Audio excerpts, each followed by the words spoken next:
Welcome to the Rustic Garden Homestead. This video is all about planting up your GreenStalk vertical planter with tomatoes, peppers, and bush beans in this case. You can put in just about any summer crop that you want. This tower was planted up with your cool weather vegetables, but they've passed their prime. So yesterday I transitioned them over to the new crops. You can grow in these towers spring, summer, and fall here in Maryland, Zone 7. Super easy to grow in. Let's get the video started and I'll show you what these look like before I transition them over to those tomatoes and peppers. This tower was planted up yesterday. You're going to see that whole process. But just one day later, the plants look great.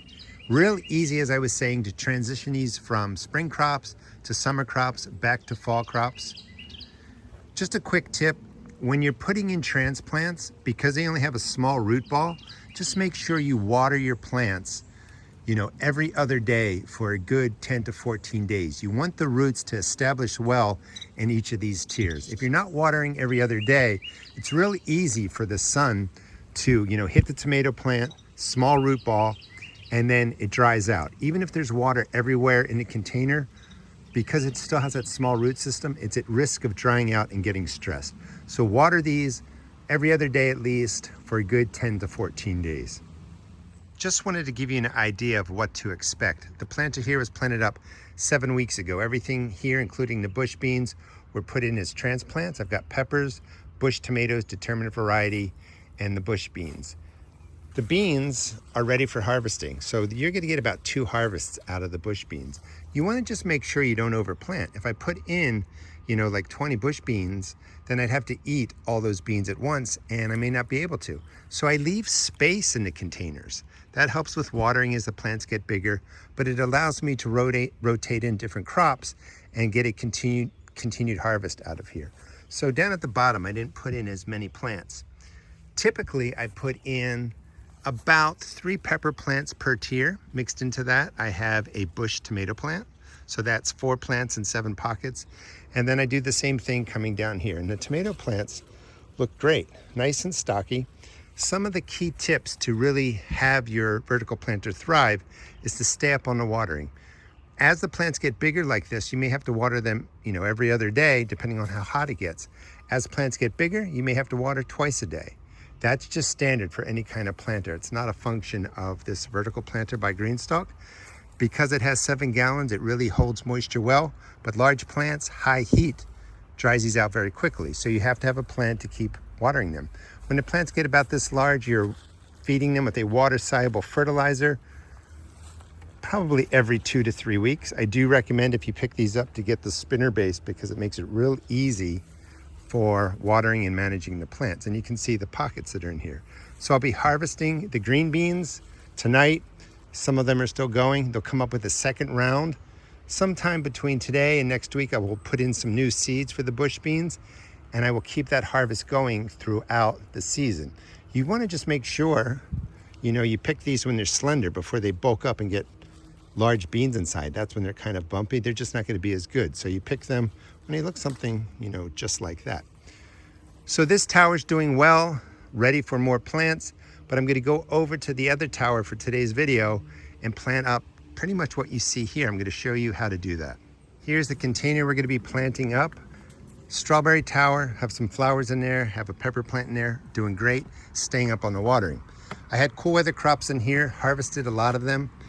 I'm going to be taking out all the plants. I'll show you the quick refresh of the soil, but again, check out the video description to learn how to fill these vertical planters.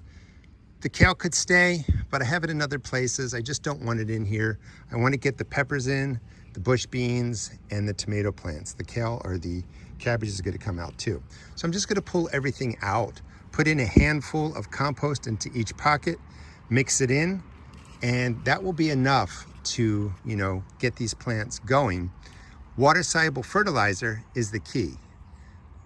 Compost, great. Organic granular, great. But because, like I was saying, these plants demand so much in the way of water and fertilizer, you want to use a water-soluble fertilizer. Now, I kind of let this planter go and I wasn't really watering and forgot that I had a tomato plant in here. So this is only looking like this because I wasn't watering it regularly. When you go over to a tower and tomato that I've been taking care of, looks something like this. This is just natural die-off. as this is a determinate variety. So it's gonna set fruit, which it's doing. The fruit will mature, the plant will die off. That's why I'm putting in waves of these determinate tomatoes into here. So let me clear this out, drop in the compost, and then we'll get to planting. Cleared out the plants, dropped a handful of compost into each pocket, and then I'm just gonna go through and, loosen everything up and just make it so that it's easy to drop in the transplants. After you do this, if the pocket seems a little bit low, throw in some more compost, mix it in. But that's the basic prep that I do to get everything ready for planting. The tomato over here, I was thinking of actually pulling out because I really did a disservice by not watering it regularly. And because it's a determinate variety tomato, it's already setting flowers and fruit. There's not going to be much recovery to it, but I'll leave it, see what happens. So each pocket will be loosened up. I'm going to be putting in some patio tomatoes. I'm going to be putting 3 tomato plants per tier, all determinate varieties, smaller type. They'll flower, set fruit, and then they'll be done.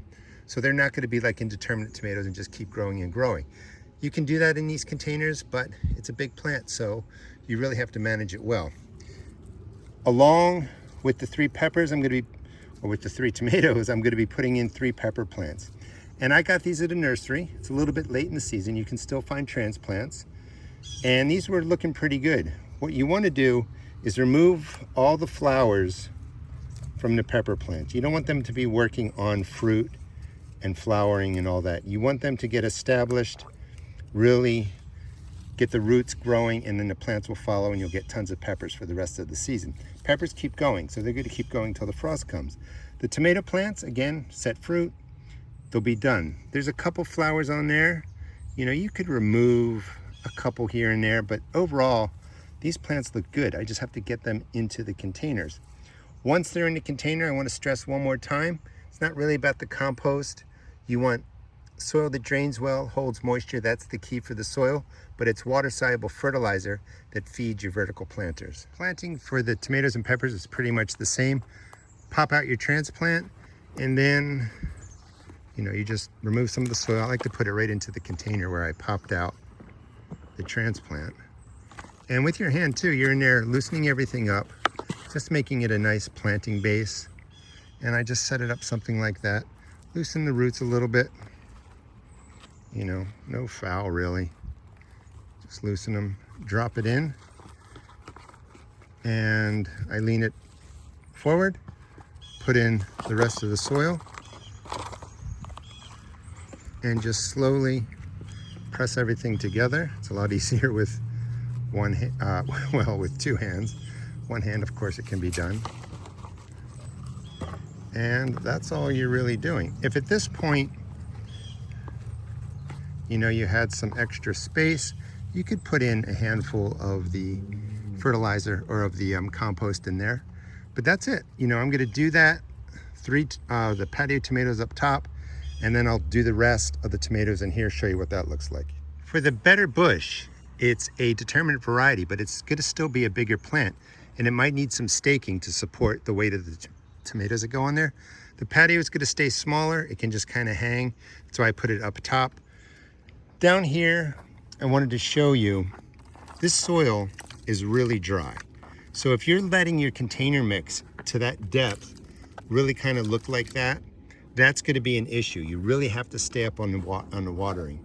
So I remove some of the bottom leaves here, and I'm just going to drop the bush in a little bit more straight up in the air because I probably put in a bamboo stake and just hold it up a little bit. Let's remove that, didn't fall off. And that's all you really have to do. Again, you're just gonna fill it.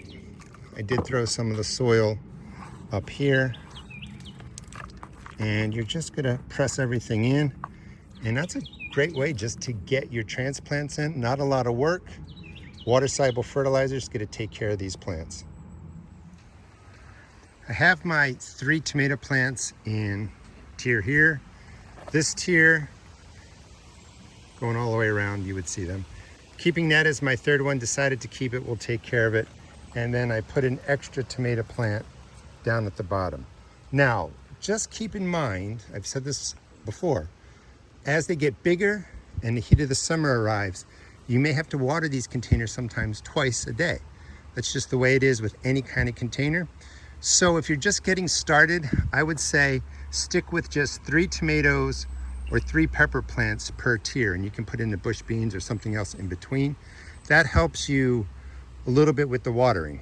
I'm gonna be putting in 5 plants, 3 tomatoes up top, 2 red peppers, and probably the same thing down here. Then I'm gonna do a tier of just peppers down at the bottom, leave the pockets open. I've been doing this for 10 years, and you know, I'm pretty used to how I have to manage and water these and feed these.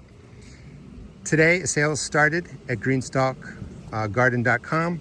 Use my code, TheRustedGarden, save money. Shipping is free on an order over $150, but you can get these systems at a discount now for I think maybe the next, really, I think almost 10 days.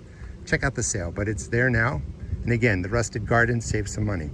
For the pepper, I'm just dropping in transplant like that, extra soil, pour it in there, press it in, get rid of that. And that's all you really have to do. There's another flower forming up top. Gonna remove that on the peppers. Let me finish up the tiers. The other thing I'm gonna do too is wherever you just planted, or if there's some more space, an extra handful of compost. That's never gonna hurt anything, but you need to use the water-soluble fertilizer. Tomato and pepper plants are in, and I added in some compost in different pockets and stuff like that. So for the bush beans, I'm gonna put 2 seeds in, and you could leave 2 plants in there, but again, the more plants you have, the more you have to keep on the watering and the feeding. I will keep probably just 1, but bush beans, press them down about 1/2 inch, cover them over, and I'm gonna put in, well, let's put 2 down here. That's 2 pockets. Let's spread these seeds out the right way. 1/2 inch. Let's see where else I want to put them. Now this planter doesn't have a spinner base, which I do recommend because this is the north side. Now I do get a lot of sun. I'm lucky where I grow my plants. But with a spinner base, I could spin this, you know, a quarter turn every other day, and all these plants would get maximum sun. It would be perfect. So I'm trying to put the beans just where there's going to be more sunlight. So that's 3 pockets. Let's see if I have any in the front. Move around here, and I'll put them over here. 4 pockets is plenty. That's for 2 of us. You know, if you love green beans, family of 4, maybe you do 6 pockets. I'm going to leave some pockets open. Maybe I'll put in some basil, I'll put in some herbs. I'll be doing videos on that. But the whole key is to not overplant, of course, but plant what you can eat, you know, and that could be 1 tomato plant, that could be 5 tomato plants, I don't know. It just depends on how much you love the different vegetables. But you want to keep harvesting and using what's coming off of here and not just growing extra for the sake of growing. And then again, you don't plant all the pockets. I can rotate different crops into here. Even though that I'm doing transplants, here in Maryland Zone 7, 3rd week of June, I could put in some determinate tomato seeds in here directly and they're gonna be okay. I can't start pepper seeds now, they're just not gonna grow, so I do need transplants. But determinate tomatoes could go in, all kinds of different plants. That's parsley down there that I'm keeping. And I think I'm good. Next step, watering. Everything in this tower was really dry. So I'm not gonna use the reservoir up top for watering. That's great when plants are smaller and it's a little bit cooler out, April and May. As it gets hotter, I like to water my plants just like I'm showing you. You wanna be careful you don't fill the soil up too high because you wanna leave room for the water to go in. And I'm doing this in real time. Remember, this was really, really dry, so I'm putting in a lot of water. Water drains out the bottom of each tier, down to the bottom. So a lot of times your upper tiers dry out first, just because they have no water dripping down onto them. So you want to keep extra attention to the plants up top. And I would just go around, and just about every pocket will get water somewhere, you know, to this amount. I'm not going to put the water-soluble fertilizer in till after I do this because I'm putting in so much water. I just don't want to rinse a lot of it away. That's not usually really a big issue. But for the first big watering, again, I just want to show you this in real time. I'm going to do something like that. Let that all settle. These are going to have to be watered every other day, you know, every third day, depending on the temperatures and how much rain you get. But keep up on the watering. That makes the biggest difference. I believe this tower is actually 10 years old. I think it's the first one that I got when I started working with them. If it's not that one, it's the damn one over there. They could probably tell you the difference because they make changes, you know, every couple of years. But I really think it's this one. Either case, my towers sit out here 24/7 here in Maryland with the soil in it. 10 years in, I haven't had any towers that have become brittle or cracked. Definitely worth the money. Divide the cost of the tower out over 10 years. It's really inexpensive. And you're growing in this little 2-foot by 2-foot space, and you can see everything that I packed in here. So they've been watered in really well. I'm using AgroThrive. I'm affiliated with them. That's a great water-soluble organic fertilizer. And water-soluble, again, means the nutrients are immediately available to the plant. And I just do a quick pour into each pocket, just like that. I'll probably do this again in about 3 weeks. When the plants are bigger, maybe every 2 weeks. When plants are small and you're just getting started, you know, once a month is fine. But you want to match the frequency of watering and feeding to the size of the plants. And with watering, again, it's when it's really, really hot. But I'm not doing anything fancy, just a water-soluble, you know, couple second pour. That's plenty in there. It's going to give the plants what they need to really thrive and grow. Thanks so much for watching. Please check out my seed shop at therustedgarden.com. I sell tomato and pepper seeds, $1.75 a pack. All other seeds are only $1.50. And if you've not grown in vertical towers before, it's a great way to grow in a little 2-foot footprint. You can get up to 5 tiers, 6 plants per tier. There's so much you can grow in them. I highly recommend picking up a GreenStalk vertical planter. And thanks again for watching. Please subscribe and follow me. I'll teach you how to plant, tend, save money, and have some fun growing vegetables in your own backyard. Thanks for watching.